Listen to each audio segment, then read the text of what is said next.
ಕೊಲೆ ಆರೋಪಿ ದರ್ಶನ್ಗೆ ಇನ್ನೂ ಕಡಿಮೆ ಆಗಿಲ್ಲ ಮನೆ ಊಟದ ಆಸೆ. ರುಚಿಯಾದ ಮನೆ ಊಟ ಬೇಕು ಅಂತ ಮತ್ತೆ ಅರ್ಜಿ ಸಲ್ಲಿಸಿದ ದರ್ಶನ್. ಹೌದು, ರುಚಿಯಾದ ಊಟ, ಎಸಿ ರೂಮ್, ಮೆತ್ತಗಿನ ಬೆಡ್, ಕೈಗೆ ಕಾಲಿಗೆ ಆಳು ಕಾಳು, ಎಣ್ಣೆ ಹೊಡೆಯೋಕೆ ಫ್ರೆಂಡ್ಸ್, ರಾಜನಂತೆ ಓಡಾಡೋಕೆ ಐಷಾರಾಮಿ ಕಾರು. ಇದೆಲ್ಲ ಕೊಲೆ ಆರೋಪಿಯಾಗಿ ಜೈಲು ಸೇರೋ ಮೊದಲು ದರ್ಶನ್ಗೆ ಇದ್ದ ಐಷಾರಾಮಿ ಲೈಫ್. ಆದ್ರೆ ಅದೆಲ್ಲ ಈಗ ದರ್ಶನ್ಗೆ ನೆನಪು ಮಾತ್ರ. ಹೀಗಾಗಿ ಅಟ್ಲೀಸ್ಟ್ ಒಳ್ಳೆ ಹಾಸಿಗೆ, ಮನೆಯಿಂದ ರುಚಿ ಬಿಸಿ ಬಿಸಿ ಊಟ ಆದ್ರೂ ಸಿಗಲಿ ಅಂತ ದರ್ಶನ್ ಪರಿತಪಿಸುತ್ತಿದ್ದಾರೆ. ಮನೆ ಊಟ ಕೇಳಿ ಮ್ಯಾಜಿಸ್ಟ್ರೇಟ್ ಕೋರ್ಟ್ಗೆ ಅರ್ಜಿ ಸಲ್ಲಿಸಿದ ದರ್ಶನ್ಗೆ ಮ್ಯಾಜಿಸ್ಟ್ರೇಟ್ ಕೋರ್ಟ್ ಆ ಅರ್ಜಿ ವಜಾ ಮಾಡಿ ಶಾಕ್ ಕೊಟ್ಟಿತ್ತು. ಆದ್ರೂ ದರ್ಶನ್ಗೆ ಮನೆ ಊಟದ ರುಚಿ ನೆನಪು ಕಡಿಮೆಯಾಗಿಲ್ಲ. ಈಗ ಮತ್ತೆ ಕಿಲ್ಲಿಂಗ್ ಸ್ಟಾರ್ ಮನೆ ಊಟ ಕೇಳಿ ಹೈಕೋರ್ಟ್ಗೆ ಅರ್ಜಿ ಹಾಕಿದ್ದಾರೆ.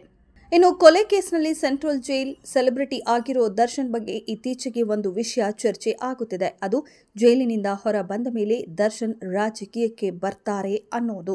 ಈಗ ದರ್ಶನ್ ಜೈಲಿನೊಳಗೆ ಹೆಚ್ಚು ರಾಜಕೀಯವನ್ನೇ ಮಾತನಾಡ್ತಾರೆ ಅನ್ನೋ ಸುದ್ದಿ ಹೊರಬಂದಿದೆ. ಹಾವಭಾವ ಬದಲಿಸಿಕೊಂಡಿರೋ ದಾಸ ಅಧಿಕಾರಿಗಳ ಬಳಿ ರಾಜಕೀಯದ ಬಗ್ಗೆ ಹೆಚ್ಚು ಮಾತುಕತೆ ಮಾಡುತ್ತಿದ್ದಾರಂತೆ. ನಟ ದರ್ಶನ್ಗೆ ಒಂದಷ್ಟು ರಾಜಕಾರಣಿಗಳ ಜೊತೆ ಒಡನಾಟ ಇದೆ. ಅವರ ಪರ ಪ್ರಚಾರ ಮಾಡಿದ ಅನುಭವವೂ ಕೂಡ ಇದೆ. ಹೀಗಾಗಿ ಬ್ಯಾರಕ್ನಲ್ಲಿ ದರ್ಶನ್ ಓಡಾಡುವಾಗ ನಂದು ಸಿನಿಮಾ ಜೊತೆನೇ ಎಲ್ಲ ನೋಡಿ ಆಗಿದೆ. ನೆಕ್ಸ್ಟ್ ರಾಜಕೀಯಕ್ಕೆ ಬರ್ತೀನಿ ಕಣ್ರೋ ಎಂದು ಸಿನಿಮಾ ಸ್ಟೈಲಿಯಲ್ಲೇ ಮಾತನಾಡುತ್ತಿದ್ದಾರಂತೆ. ಇನ್ನು ಡಿ ಗ್ಯಾಂಗ್ ವಿರುದ್ಧ ಚಾರ್ಜ್ ಶೀಟ್ ಸಲ್ಲಿಕೆ ಯಾವಾಗ? ಶ್ರಾವಣ ಮಾಸ ದರ್ಶನ್ಗೆ ಶುಭ ತರುತ್ತಾ? ನೋಡೋಣ.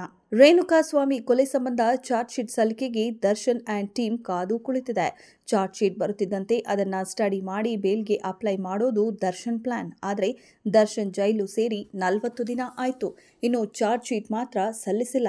ದರ್ಶನ್ ಗ್ಯಾಂಗ್ ಪ್ರಕರಣದಲ್ಲಿ ಚಾರ್ಜ್ ಶೀಟ್ ಸಲ್ಲಿಸೋಕೆ 90 ದಿನ ಸಮಯ ಇತ್ತು. ಈಗಾಗಲೇ 40 ದಿನ ಕಳೆದಿದೆ. ಹೀಗಾಗಿ ಇನ್ನು 36 ದಿನದಲ್ಲಿ ಚಾರ್ಜ್ ಶೀಟ್ ಸಲ್ಲಿಕೆ ಆಗಲಿದೆ. ಅಲ್ಲಿಗೆ ಶ್ರಾವಣ ಮಾಸ ಬರಲಿದ್ದು ದರ್ಶನ್ಗೆ ಶ್ರಾವಣ ಶುಭ ಆಗತ್ತಾ ನೋಡಬೇಕು.